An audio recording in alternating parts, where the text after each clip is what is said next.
If you're filing taxes right now and you just want to keep more of your money, this video is for you.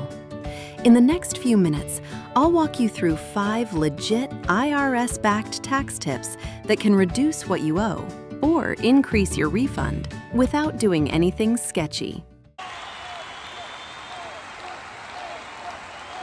Before you chase a bunch of random write-offs, start with the standard deduction.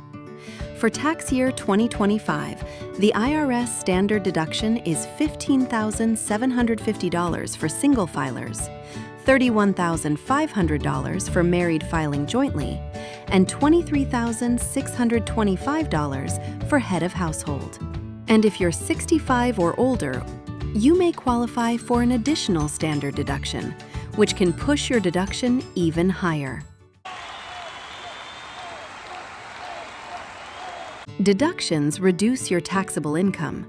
Credits reduce your tax bill dollar for dollar.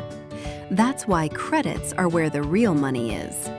Here are 3 big ones people miss: earned income tax credit, child-related credits, education credits.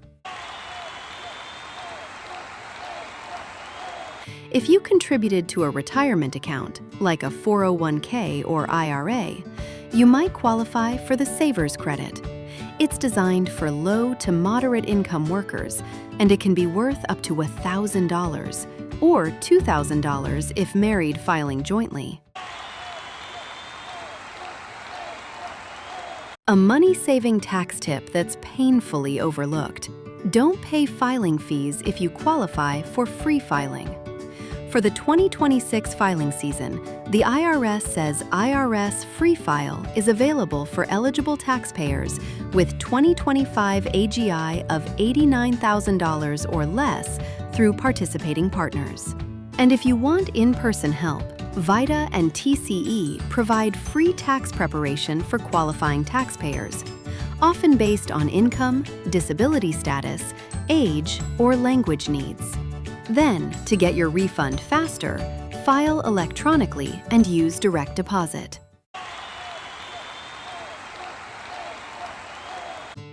If you got a huge refund, you may have given the government an interest-free loan. If you owed a painful amount, your withholding might be too low. The IRS has a tax withholding estimator that helps you check your W-4 settings, and IRS Publication 505 explains how withholding and estimated taxes work. Subscribe to @The Help Desk channel for simple, no-fluff help with money rules that everyone has to deal with.